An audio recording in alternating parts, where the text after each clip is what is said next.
Well, congratulations to Duke on the win, and it was a hard-fought defensive game by both teams. When you look at the statistics, um, they were 0 of 9 on third down, and I think the game came down to us kicking field goals and them scoring a couple more touchdowns than us. We gave them a short field with a turnover in the red zone, which really hurt. Defensively, we played good enough in that game for us to win, and we just didn't connect, offensively enough.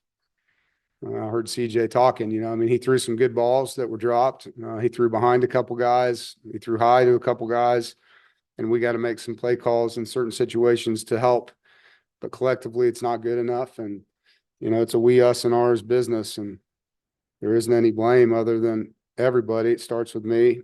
Disappointing more than anything just for our seniors. Like I've said, I take it really personal to send them out with a win, and thought we prepared well and didn't get it done. Duke has a good defense. Statistically, they've been really good all year, and they showed that today. They made it hard on us offensively, and we just weren't able to capitalize when we got the ball across the 20. And every time we got down there, we didn't get touchdowns but once. I'm going to begin with questions. Corey? Yeah, Dave, you mentioned the struggles in the red zone. We asked CJ Bailey about it a little bit, but I wanted to ask you as well. What did you see from Duke that led to those struggles in the red zone? Different drives. They zero blitzed us in one drive 3 straight times, and we didn't manage it. Didn't do a good job. We had a good play call on one of the receivers slipped. Dakari came out one-on-one on a guy. We thought we'd win there, and he slipped. Other than that, they covered us, they rushed us, they stopped the run. We didn't get it done. We got outplayed in that area of the field, and there's nothing magic about it. It's tight windows, and they made more plays down there than us, and we didn't finish drives in that area of the field. And so we were able to get down there quite a bit, but you got to finish. It's not about being 100% scoring if they're all field goals, You got to get some touchdowns, and it's execution more than anything. And it's not one thing, there's multiple things that happened. There were a few missed passes by Bailey tonight, but a lot of drops, especially in the second half. What is your assessment of that impact on the offense as well? Yeah, we talk about being efficient. And what I mean by that is, on first down, you get 4 yards or more, whatever the down and distance is. On second down, you get half of it and get yourself into manageable third downs, and then you operate on third down over 60%. And when you hit a guy wide open on a slant or a square in on first down, and it's going to be 2nd and 3 and it's dropped, it's now 2nd and 10. And so those kind of plays are impactful. They are. No different than when you have a 30-yard run and there's a holding penalty. Those are impactful plays that hurt your offense. And I thought we had gotten past that kind of stuff. We've caught the ball well all year. This hasn't been an issue. We've had really good stretch and catch plays by receivers and tight ends and backs.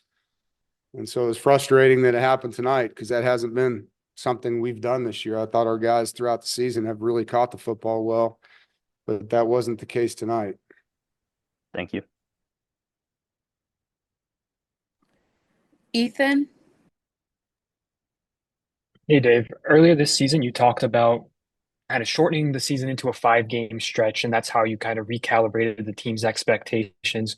Going into another bye week here, what's key to focusing on these last 2 games and recalibrating expectations again? Yeah, I said this in the locker room. We have 2 games left. We have a short bye because we play on a Thursday the following week, go down to Georgia Tech, and then come home and play a rival. And so we have 2 opportunities to finish, and that's what they're going to remember, is how they finish. And we need to do a great job one at a time. And obviously it starts with the corrections from this game, getting the guys back in the right frame of mind and getting back to work.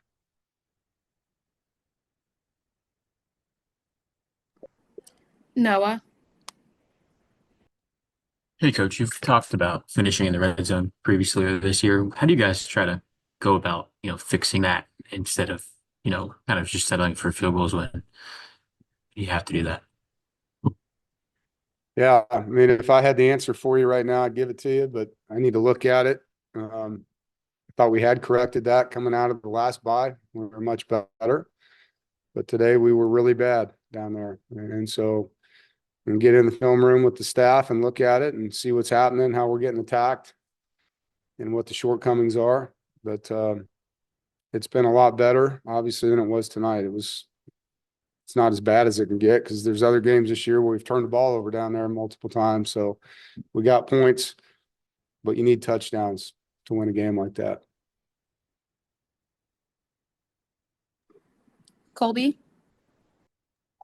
From your perspective, what have teams done this year to limit KC conception? It's been double teams. It's been reroutes with a man over the top.